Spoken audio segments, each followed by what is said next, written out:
Hello friends, welcome back to the bench. Thank you very much for joining me. Our patient is another 86 AM or AM 86A, and I'm curious because this one came with cash, right? There was an envelope with cash, no ticket, no nothing. I couldn't find an email, I couldn't match by name, by address, nothing. So I don't know, this is from Montana, so it could be someone who I did this service for before and they just kept my address, and no, because how would they have I don't know. It's kinda interesting. Yeah, no prior repair, no nothing. I don't know how they found me. Or maybe they just got my info from someone else. It's possible. And which, it would be nice if I had an email or something, because I actually received like two of them, and both had nothing. I couldn't match anything, but one was eventually matched to the eBay order, and actually I should have just opened it because the order number and everything was inside the box. But I read the envelope, the box. I couldn't find anything, so I emailed the customer to match him, and he said, "Yeah, I left everything in the box." And yeah, my bad. I should have opened it first before writing. But it's all good as long as I know where to send it. And especially if it's paid in cash. I definitely prefer that. Anyways, we're gonna do the IC608 job. In the last video, someone asked, how do you know that there's no visible cracking on the solder or anything like that? And I explained that in the video, few videos before. When I lift the chip and I flip it, you can see the damage underneath. So no, you can't confirm that with just visual inspection from the top like this. Even when you clean it and you inspect it at very high magnification, you still cannot confirm that. So this is one of these kind of faults that you just need to know what to do, right? It's gonna be hard to just confirm it visually, at least visually. You could probably confirm it by, well, actually the easiest way to confirm, in my view, is when you just put it in the car and car misfires and you press on the chip, or you press here on the harness, and it changes, right? The car stops shaking. That's how you know that this is your problem. But the problem is underneath the chip, so you can't really see it.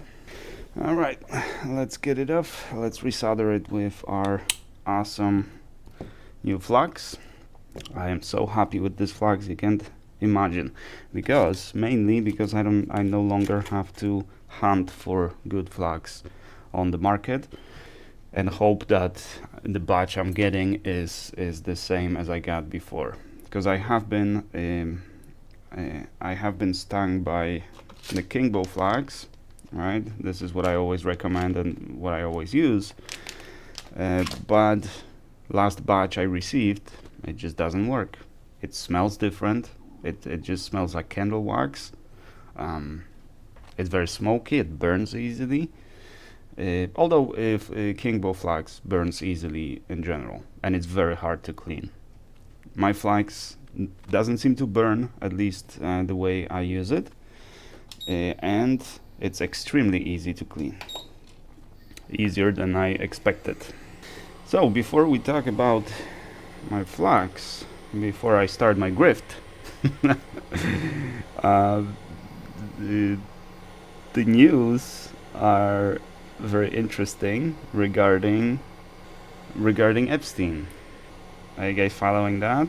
I know some of you do, because the list we all wanted to see doesn't exist. It never existed. Poof. No, nothing. Right? Fine. But there is one person that went to jail other than Jeffrey. One person that went to prison and is still in prison. Ghislaine Maxwell, right? Am I pronouncing the name correctly? I'm not sure. And since she was in on all that, she says, yeah, I can give you the list. See that? This is the issue. It doesn't look that bad after you remove the chip, right? But you can tell that this was cracking. So that's the problem here. So we can't confirm it from the top. Anyways, a couple days ago, or when was it? Republicans voted for no. Let's not allow her to testify. Right? Yeah, the list went poof. And if anyone knows anything, then let's not talk about it. We don't need to know, right? No one wants to know. No one cares about Epstein. Has been talked about for years, right? At least that's what the president tells us. So it kind of feels like there was no deep state before, there is now. Can you believe it? There was always so much talk that, the Democrats don't want to release the files, and they didn't, right? In all fairness, Democrats did not. They could. In the previous administration, they could release those files, right? But they didn't. So, in all fairness, but this administration kind of ran on the releasing the list and the whole files and everything, along with some others. And now they're not only not doing that, but actively working against any evidence being released to the public, right? And information. So that is different than just not releasing the files. Because what was the reason for not releasing the files in the previous administration? We don't know, right? Maybe it was legitimate, like it was matter of national security or something like that, right? Could be. I don't know. I'm just guessing. But this administration was supposed to fight the deep state, right, and be transparent. And now it's exactly the opposite. That is surprising to me. Well, actually, maybe it's not surprising to me. But, if you voted for this administration for that particular reason, then you have every right to feel disappointed, even cheated. Because if if you have regrets regarding tariffs and stuff, your business is going down because of tariffs, or overall, if you worked for the government or education or anything like that, and you got laid off by this administration due to all the cuts and stuff, you might feel disappointed, but in all fairness, tariffs and guarding government, that was something that Trump promised to do. He did it. So if the results are not what you expected, well, then that's on you, not on him, right? He did what he promised to do, right? But if you voted because you wanted to see Epstein files and stuff, well, that is not ideal what they're doing now. Beautiful. That's how we do it. Okay, I did not want this here though, because I prefer to put solder on the chip, not on the board, at least here.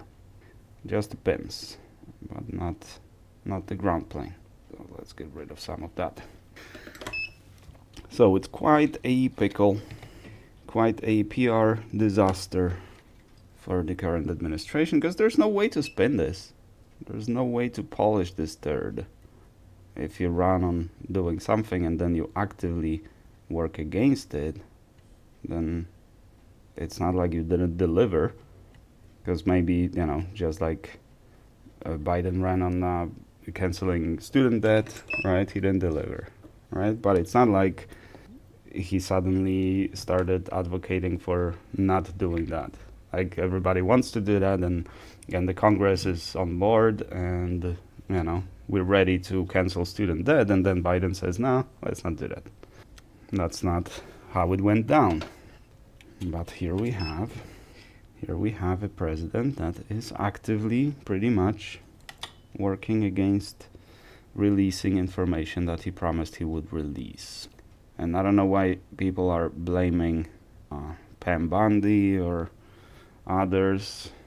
I think it's pretty clear that it's Trump's decision, not anyone else's. And even if it was, then ultimately Trump makes the ultimate decision, right? He's the man in power, and he's the president. So at the end of the day, it's his fault, plain and simple.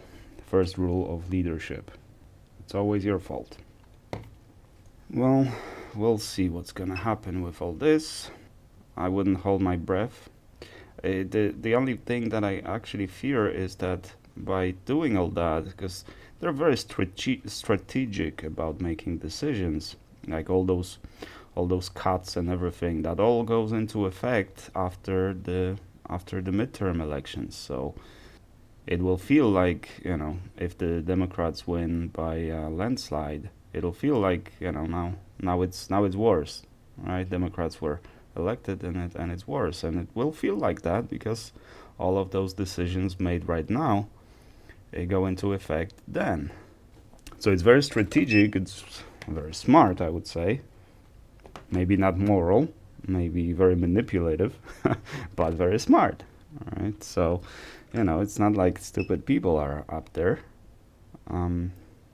But what I do fear is that they're gonna try to create other problems to just kind of take the attention off of this, right? And that is what I fear, because whether the Epstein files are released or not, it doesn't really have an effect on us here on the ground, right? It's not like we're gonna get anything other than satisfy our curiosity, right? That kind of stuff.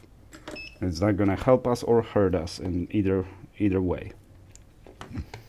But if you now start a war with countries to kind of, take that heat off of this case, then yeah, that will hurt us. Or declare martial law, or deploy troops to the streets of the United States. That is what I fear. And there's another 3 years of this, even more than that. So we haven't seen nothing yet. All right, enough politics, because we could spend all day talking about that, and at the end of the day, there's not much we can do at this point. If you do want to do something, then definitely, go vote in midterms. Vote as your conscience is telling you. Don't listen to your heart, listen to your brain. Summarize what this red wave have been delivering, and whether it was good for you or not, and then based on that make your decision. Who are you gonna vote now? All right, don't get too loyalist. Think about yourself, because that's why you're voting. You don't vote. They don't need your support. You need their support. So you vote on the ones that are gonna work for you. So don't just vote red because you always voted red, or because typically, from what I hear, Republicans when they vote against Republican Party, they just don't vote, just don't give them the vote, which is still a vote, sure, but you still don't vote for the blue, which is fine. No, that's your call. All I'm saying is just think about yourself. What's going to be better for you? Don't get indoctrinated, and maybe it will get better. But decisions being made now, and the repercussions, they're going to span across decades. So it's not like Democrats are going to come in and clean all that up. It's beyond repair at the moment. It's going to take decades to get that sorted out. But there will be time after Trump. There will be time even after United States. Like every empire has fallen from grace, either completely stopped existing or no longer is no longer an empire.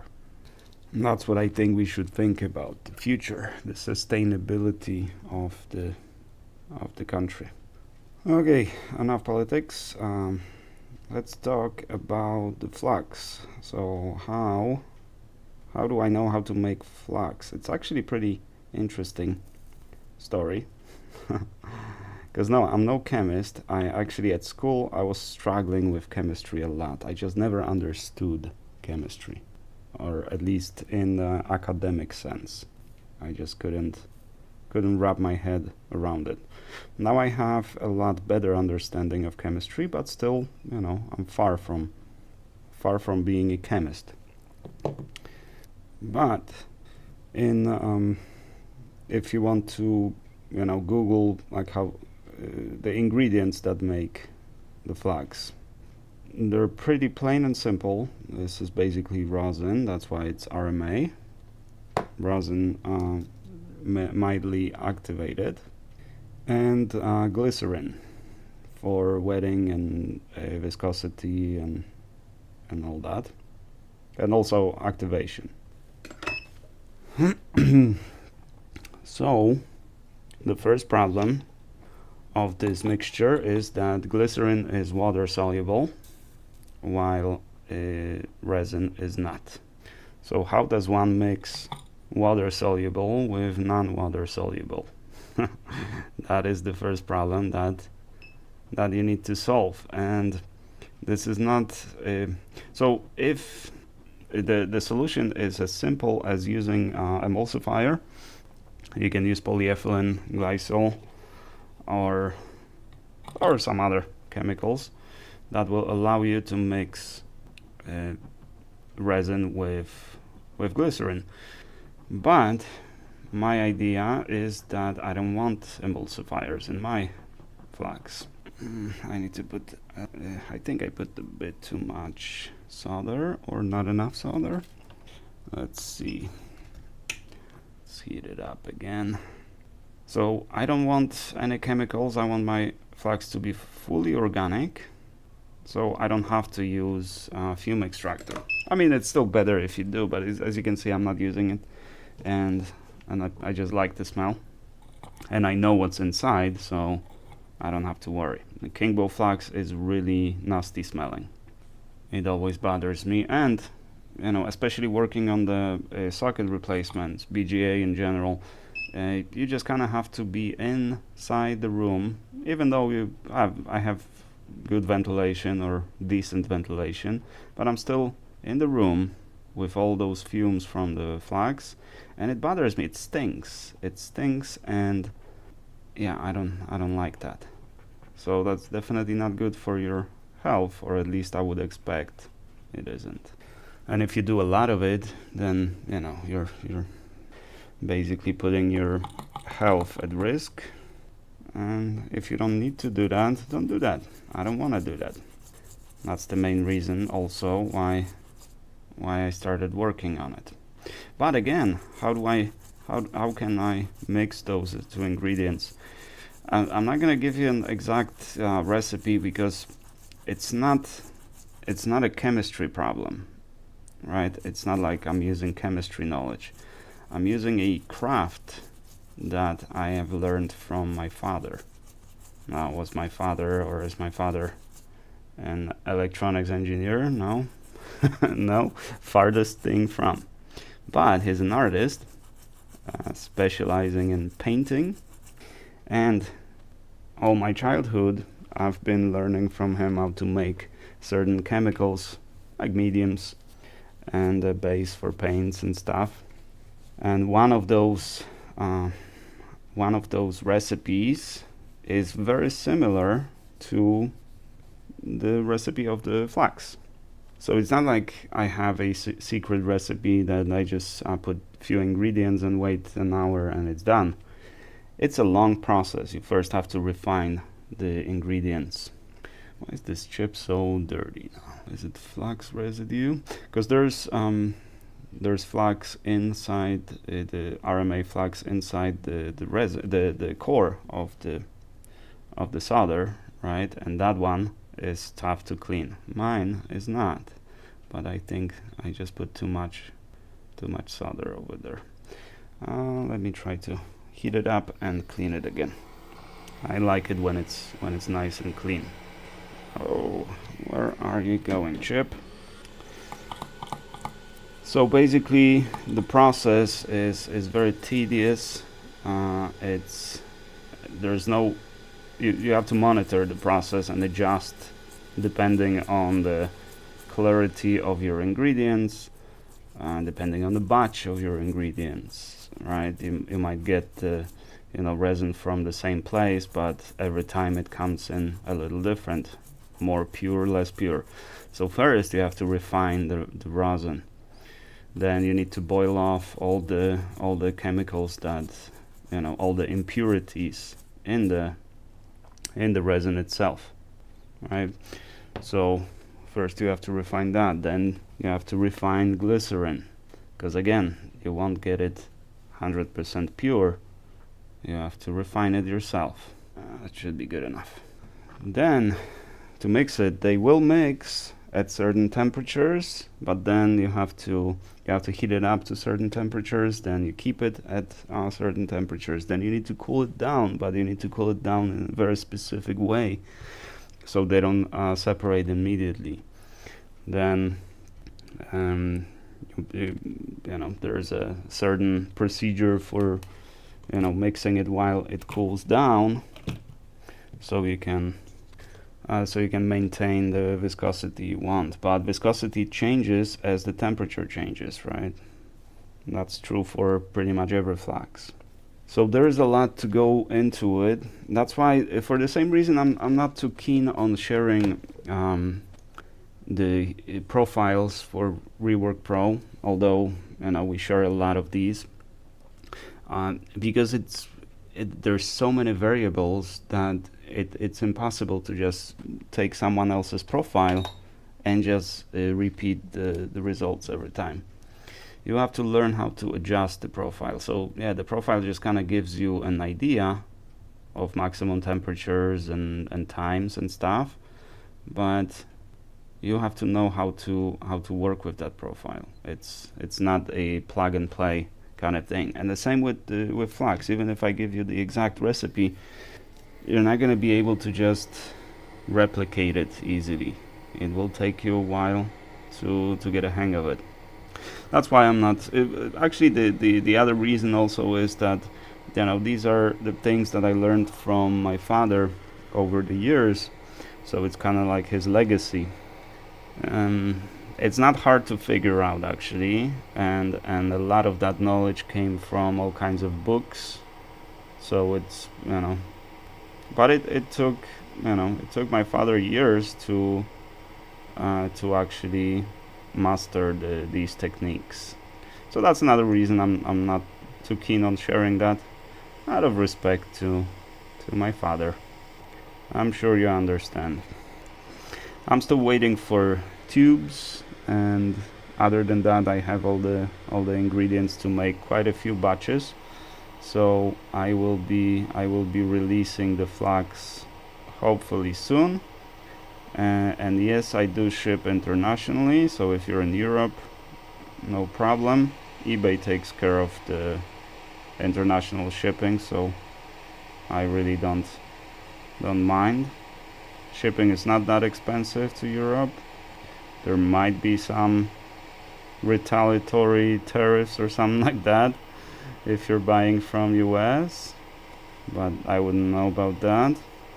But yeah, pretty much anywhere you live, as long as the my listing on eBay says that it delivers to your location, go ahead and order it. Now, price will be very decent. I don't plan to make a bank off of this, so the price will be just above my costs, slightly above my costs, right? So it's not going to be expensive, but I expect it's going to be more expensive than what you get from China, because again, I don't think I can compete with Chinese labor, even though I don't even calculate my labor into this. But if if we get a lot of interest, right, and a lot of people will want to buy this flux, then I might need to scale up a little bit, maybe hire someone, in which case the labor cost is gonna go up. But it is, I don't get anything from China. For this, I don't get anything from China. Everything comes either from Canada or United States or Mexico, but primarily everything's from United States. So this is purely American product, made by an immigrant. So if you don't have a problem with that, definitely get some of my flux. There will also be a few kinds, 4 in total. So this is the mildest form, purely organic, non-aggressive, no clean. So we could leave all that, right? Well, I still need to work the pins around, obviously, but we could leave all that. You can see all this residue. You can leave it, and it's not gonna do anything. It's not gonna hurt anything. I obviously always recommend cleaning, but you don't have to. The second kind is more aggressive, that needs to be cleaned, but still can be cleaned with alcohol. 2 kinds, mildly aggressive and aggressive. And the difference is the ingredients. Again, still everything organic, everything from United States, and pretty much the either household items or over the counter ingredients. But failure to clean the mildly aggressive and aggressive flux off the board can result in corrosion over time. But it still can be cleaned with alcohol. The 4th kind that I have is an acid flux. So it's not RMA based, it doesn't have a resin in it. Again, still organic chemicals, it's still safe to breathe and stuff. But it needs to be cleaned, and it needs to be cleaned with distilled water, not with alcohol. You can also add a little bit of potassium metabisulfate to the water, to the distilled water, and clean it with that. That is to neutralize the acidity of the flux, because sometimes you can't remove it. That's why you shouldn't be using it for BGA work, because usually with BGA work you can't remove the entirety of the flux. Some of it will be left behind, but if you neutralize it, that's fine. But again, it's more of a liquid. It's still, viscosity is it's not a paste like this one. This one is more like a paste. That one is more like a thick, kind of like a honey texture, or viscosity of honey, maybe a little thinner than honey. So it works kind of differently. You can use it with a syringe or not with the regular tube that we use for this kind of flux, right? So it's more of a liquid than solid. So it's easy to apply and easy to redistribute on the board, and easy to clean if you have an ultrasonic cleaner, because you use an ultrasonic cleaner, you typically use distilled water, and I use cobalt blue liquid, which works great, which allows me to easily clean. Even if I do BGA work with an acid flux, it's easy for me to clean it because I have a large enough ultrasonic cleaner. But if you don't, it's very important to be able to clean it well, because I've seen it one time on a coder's video. He got like some PS5 that with prior repair basically, but someone used acid flux and did not clean it, so the board looked like completely corroded. There were no pads anymore, no traces. Like completely, the flux just completely corroded all the copper on the board. So yeah, that's what happens if you don't clean acid flux.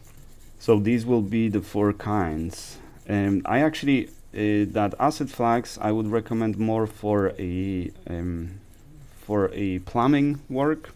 If you have to, you know, join copper tubing, copper pipes, that's the flux for you.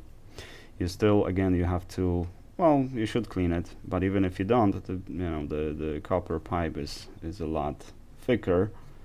The traces on the board are thinner than the hair, so a little bit of flux and the trace is gone. On the copper tubing, you know, not so much, because it's a lot of copper. There's not going to be enough of that acid to corrode through the pipe. But the typical flux that you use for plumbing is going to be very toxic, and again, you don't want to breathe that. Mine, again, is organic. I'm gonna keep repeating that you still shouldn't be breathing it. It's still, it's still not gonna be ideal for you. It's not like it's a cure for anything, but compared to those chemical fluxes that you get for plumbing, it's almost neutral.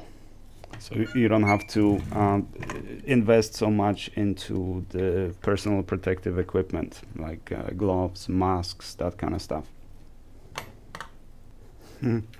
Okay, I thought there was a crack, and I kept looking at it and zooming in and stuff. It turned out it was a little piece of fiber on it. Because it would be weird if there was a crack on freshly soldered lead-based solder. That would definitely be unusual. But looks like it is done. It actually, so with this flux, it looks like it takes less time. Although this time, as you saw on the chip, I did burn it a little bit, and I did struggle with cleaning it. But I think the main reason was that I had an old flux on the soldering iron, plus I mixed in some flux from the resin, from the core of the solder wire.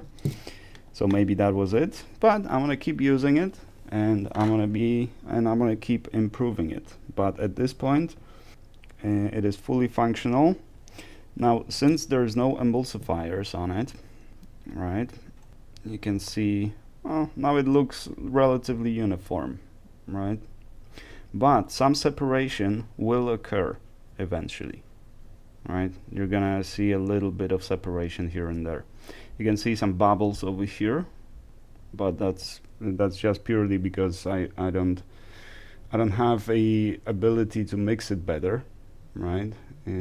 Some bubbles here and there, but overall it is pretty uniform. But again, some separation will occur, so don't be alarmed by that. If you need a flux that doesn't separate for whatever reason, you find that you need the flux that doesn't separate, I will also have a chemical flux for that, meaning with an emulsifier that prevents, that makes it more stable, prevents separation. But I do not recommend it, because you really don't need it, and even if it separates, you can heat it up, mix it a little, and it should be fine. If even if it is slightly separated, it'll still perform, it'll still work, because the glycerin is mainly for activation and viscosity. As long as the viscosity is to your liking, you don't need to do anything, even if it separates. And you're say maybe again, I will have maybe in a couple weeks I will have the total pricing of how much is the tube. I don't expect it to be more expensive than, or a lot more expensive than the Chinese flux. Like here I have an MTech, and we can compare them, right? So you can see that MTech is a lot better mixed, because they don't use hands. I use hands. So we can see a little bubbles here and there, and this one is fully uniform, right? Also, it's not separating. I've had this tube for multiple years. It's very old, and it hasn't separated. This is lot 27311.1. I don't know if the year is coded into this, but this is definitely, I don't know, maybe 3, 4, maybe even 5 years old when I got this one, right? So mine is not gonna survive 5 years without separating, but this one has an aggressive emulsifier in it. That's why it stinks, it doesn't smell good, and you need to use fume extractor. With this one, not necessarily. I still recommend that you do, because this is resin, right? So, you know, it might smell good, but those particles will, you know, stay in your lungs for a while. So it's not ideal to be breathing that, just like any smoke and anything burning. It's just not ideal to be breathing that. But you don't have to worry about any nasty chemicals. So I don't expect it to be much more expensive than this one. I think these are like $8, the MTech flux. Let's see. Well, correction. My flux might actually be less expensive than MTech. You can get it, let's see, 2 pieces for $10 from United States. That's a good price. But then you have $25 for 1 piece, also 10cc, from China. $25 from China. $11.35 plus 12, so about $25 from Italy. So the prices are all over the place. You can get one also from China, 3 tubes 10cc for like $30. It's like $10. Yeah, in some cases my flux might even be less expensive than the one you would get from China, or at least comparable. But I don't wanna predict the price, because I have a feeling what the price would be, but I'm not sure yet, because I didn't actually do the math on it. But yeah, it's gonna be comparable. It's not gonna be super more expensive, and in some cases even less expensive. Alrighty, beautiful. And our ECM is fixed. Let's pack it up and ship it back to Montana.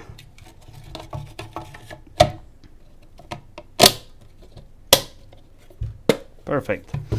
Thank you guys very much for watching. I do appreciate you, and I shall see you in the next one.